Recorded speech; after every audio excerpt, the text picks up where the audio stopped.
안녕하세요. 11월 14일 화요일 마이드라에 오신 여러분들을 환영하고 축복합니다.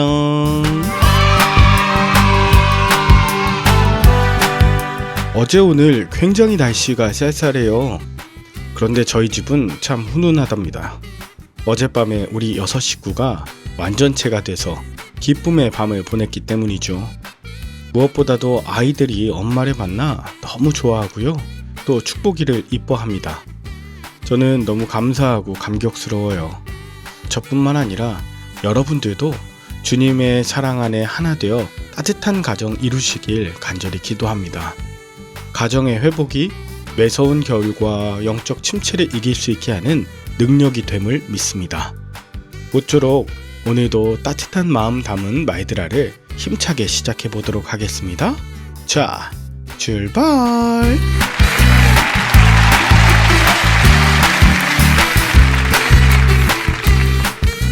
오늘은 데살로니가전서 2장입니다.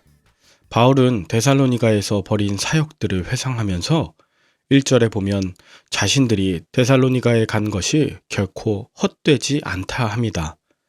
여기서 헛되다라고 하는 단어 케네는 공허한, 텅 빈 이런 뜻인데 바울의 사역이 공허하고 텅 비지 않았다는 것을 말하는 거예요. 우리는 주의 일을 열심히 하고도 허무함을 느낄 때가 종종 있지 않습니까? 그런 데는 언제예요? 내가 원하는 때에 원하는 결과를 얻지 못했을 때 아닌가요? 바울도 사도행전 16장에서 당시 빌립보에서 귀신 들린 여종을 고쳤다는 이유로 여종의 주인으로부터 송살을 당해 많이 맞고 옥에 갇혔지 않았습니까? 그런데 바울은 그것이 우리 하나님을 힘입어 많은 싸움 중에 하나님의 복음을 너희에게 전할 수 있었다고 고백합니다. 허무한 건 내가 귀한 일을 했지만 그 열매를 당장 보지 못하고 능욕을 당할 때이죠. 그런데 허무하지 않고 그 마음에 기쁨과 감사가 가득할 때는 이렇게 하나님을 힘입어 하는 싸움이었다는 것을 깨달았을 때입니다. 나의 유익이 아니라 하나님을 힘입을 때 하는 그런 싸움. 참고로 여기에 나오는 싸움은 체육 경기처럼 상대방과 힘을 겨루는 걸 뜻하지만 문맥상 바울은 극렬한 적대자들과 영적 싸움을 하고 있었다는 걸 알 수 있어요. 즉 이런 영적 전쟁을 통해 그리스도의 복음을 더욱 담대하게 전할 수 있었다. 이걸 고백하는 겁니다. 복음을 전하다가 만나는 고난과 능력, 이런 맹렬한 싸움에 하나님의 능력이 임할 때 내가 원하는 때에 원하는 결과가 나타나지 않아도 그것이 충만이고 승리입니다. 비록 지금은 어려운 시간, 인내의 시간을 보낸다 하더라도 하나님께서는 하나님의 때에 반드시 선한 열매를 풍성하게 맺게 하여 주실 것이기 때문입니다. 바울은 이렇게 빌립보에서 당한 고난 덕분에 데살로니가에서도 복음을 전할 수 있었는데요. 즉 고난 덕분에 그는 더욱 담대할 수 있었어요. 맞기밖에 더 하겠냐? 옥에 갇히기밖에 더 하겠냐? 죽기밖에 더 하겠냐? 이런 마음을 가진 사람을 세상은 감당할 수 없습니다. 바울은 이제 자신이 데살로니가를 떠난 이후에 생긴 여러 가지 상황들에 구체적으로 권면하는데요. 먼저 3절에 보면 자신은 간사함이나 부정함, 속임수로 권면하지 않았다. 반대로 말하면 이런 간사함이나 부정함, 속임수로 권면하는 자들이 있었다. 이걸 우리가 상상해 볼 수 있습니다. 간사함이라고 하는 것 플라네는 잘못된 방법으로 속이는 것이고요. 부정함이라고 하는 아카다르시아는 성적인 부정과 타락을 말하고요. 속임수는 돌로스라고 하는데 사람들을 유혹해서 곤경에 빠뜨리고자 하는 것입니다.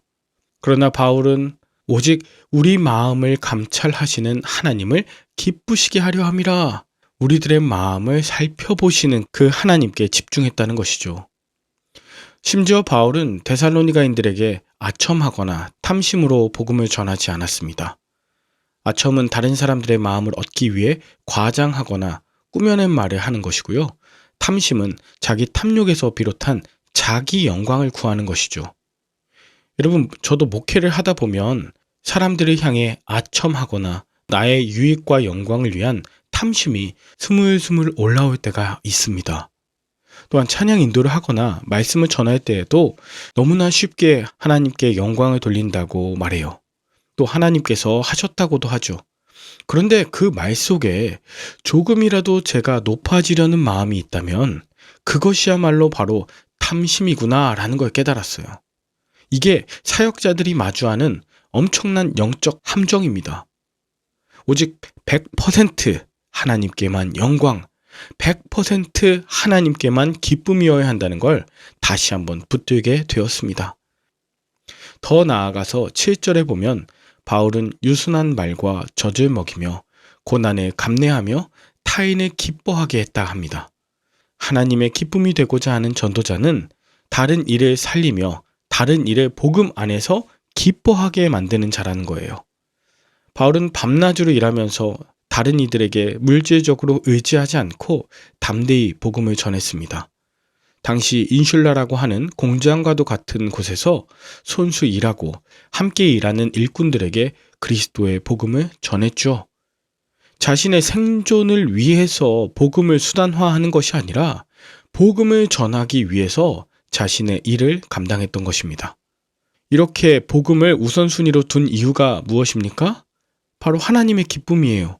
또 8절에 보면 바로 너희가 우리의 사랑하는 자 됨이라 이렇게 말합니다. 하나님을 기뻐하는 자는 다른 사람을 기뻐하게 하고 하나님을 사랑하는 자는 하나님의 사랑으로 그들을 사랑하게 됩니다. 이렇게 고난 중에도 하나님의 영광과 기쁨을 추구하고 사랑함으로 이웃을 살려내는 것, 이것이 그리스도의 복음이자 또 살아내는 삶이었습니다. 이처럼 바울은 자신의 권위를 포기하는 삶, 또 남에게 폐를 끼치지 않고자 수고를 마다하지 않는 그 사랑의 실천으로 예수님의 모습을 재현하고 있어요. 그렇게 삶으로 증거된 말씀은 예수님이 그 자리에 함께 있는 것처럼 살아있는 복음을 심장으로 느끼게 되는 것이죠. 이것을 데살로니가 교인들이 체험했고 데살로니가 교인들이 흔들림 없이 신앙을 지켜갈 수 있는 자양분이 된 것입니다. 이제 마지막 17절부터 20절까지 바울의 심정이 나오는데요. 그는 데살로니가를 떠나 있을 때 자신도 부모를 잃은 고아 같은 심정이자 자식을 빼앗긴 부모의 심정을 느꼈을 거예요. 그리고 여전히 데살로니가 교인들을 찾아가고자 하지만 사단이 막아 갈 수 없다는 것을 전함으로써 그 애절함을 전달하고 있죠. 그리고 오늘 본문 마지막 20절에서 너희는 우리의 영광이요 기쁨이니라 이 말로 말씀을 마칩니다. 결국 바울이 고난 중에도 복음을 전했을 때 허무하지 않은 이유는 데살로니가 교인들 때문이었습니다. 여러분은 오늘 본문을 통해 무엇을 느끼셨나요? 저는 복음을 전하면서 하나님의 능력을 힘입고 하나님의 영광만을 구하며 하나님의 기쁨이 됨을 꼭 기억하고자 합니다. 또한 사역하면서도 허무하지 않은 것은 바로 지금 바울이 보내는 서신과도 같이 이 말들아를 들으시는 여러분이 하나님의 영광이요 기쁨이기 때문입니다. 저도 허무하지 않습니다. 오히려 기쁨과 사랑으로 가득합니다. 아마 예수님께서도 그러하셨을 거예요.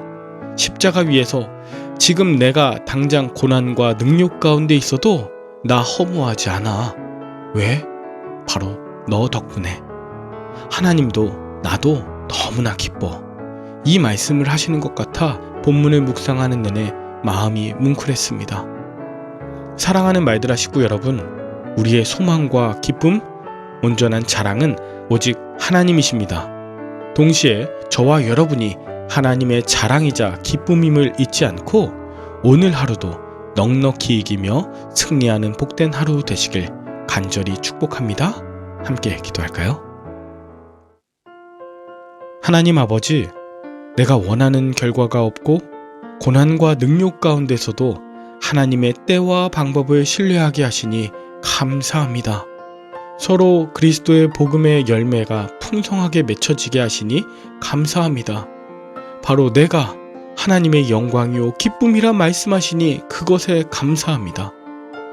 거짓 참소와 유혹에 흔들리지 않고 오늘도 모이나 흩어지나 담대하게 예수 복음을 위해 살게 하여 주시옵소서. 감사를 드리며 우리 구주 예수 그리스도의 이름으로 기도 올리옵나이다. 아멘. 오늘도 좋은 하루 되시길 바라며 저는 내일 다시 찾아뵙도록 하겠습니다. 샬롬.